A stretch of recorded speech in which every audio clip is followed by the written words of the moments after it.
जय माताजी। हूँ साहित्यकार पौभा गढ़वी। आम तो लगभग गढ़वी है ने ई साहित्यकार वधारे होय अने लगभग बधाईने एम थाय गढ़वी दरबारूना बहु वखाण करे। दरबारूनी अंदर रहेला गुण ए चारणने बहु गमे छे अने जे गमतुं होय ए तो प्रगट थवानुं ज छे। લીંબડી રાજકવિ શંકરદાન દેથા શંકરદાન બાપુ શિવના પરમ ઉપાસક, જેનું લખેલું ભજન શંભુ શરણે પડી માગું ઘડીએ ઘડી, આ જ્યારે માણસ શિવ સ્તુતિ સાંભળે તો એમ થાય કે આ શિવ મહાપુરાણની માલપાથી એકાદ પાનું નોખું પડી ગયું હશે। આવી ભાવવાળી સ્તુતિ જે લખવાવાળો એ ચારણ શંકરદાન બાપુ દેથા લીંબડી એ એમ કહે છે કે ચારણ અને ક્ષત્રિયોના સંબંધો કેવા હોય તો લીંબડી શંકરદાન કે મારી આંખ ઉપર તમે પાટા બાંધી દો, ફરતો રૂમાલ બાંધી દો, આંખની માથે પાટા બાંધી દો અને 10-15 જુવાનડા મારી સામે ઉભા રાખી દો।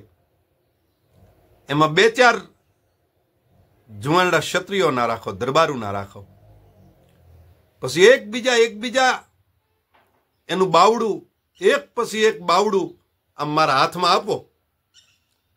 જે દરબારનો દીકરો હશે, ક્ષત્રિય હશે, શુદ્ધ ક્ષત્રિય હશે, એ મારા હાથની માલપા હાથ જ્યાં આવે ને, સ્પર્શ જ્યાં થાય ને દરબારુનો ચારણનો, ત્યાં ખબર પડી જાય કે આ દરબાર છે।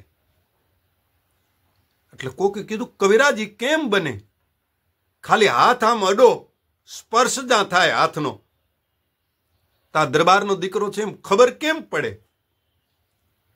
અને શંકરદાને કીધું કે જાની લેત નિજ જનની કો જૈસે બાલ અબુધ।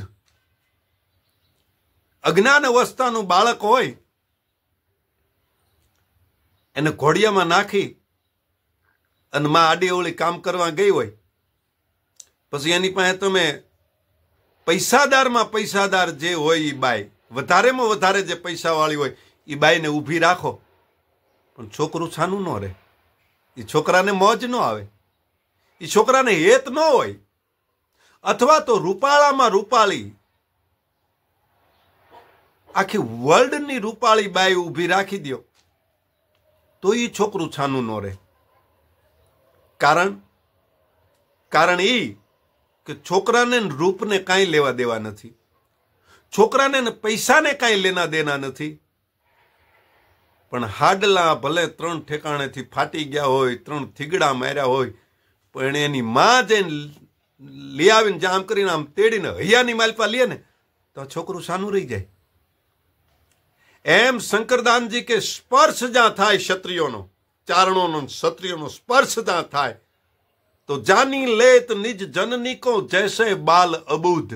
અજ્ઞાન અવસ્થાનું બાળકને ખબર પડી જાય કે આજ મારી માં છે। જાની લેત નિજ જનની કો અને જૈસે બાલ અબુધ તૈસે ચારણ ક્ષત્રિય કો શરીર પીછાનત શુદ્ધ। એવી જ રીતે ચારણ અને ક્ષત્રિયોનો જો સ્પર્શ થાય ને તો ક્ષત્રિયને ખબર પડી જાય, ચારણ બોલે તો એને ખબર પડી જાય કે આ ચારણ જ છે, ચારણની વાત નીકળે છે, ચારણનું વેણ છે। અને આમે હોકારો મળે ને, પડકારો મળે ને, દાદ મળે ને તો એને ખબર પડી જાય કે દરબાર જ હોવો જોઈએ।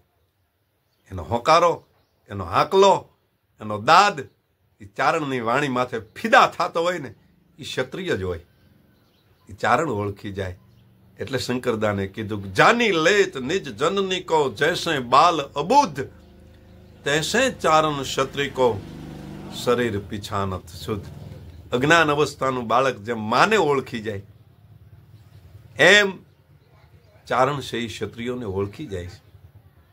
ખાલી એનો સ્પર્શ થાય, અરે સ્પર્શની વાત ક્યાં કરો, સામે આંખથી આંખ મળે ને તો આ ચારણ ક્ષત્રિયોને ઓળખી જાય।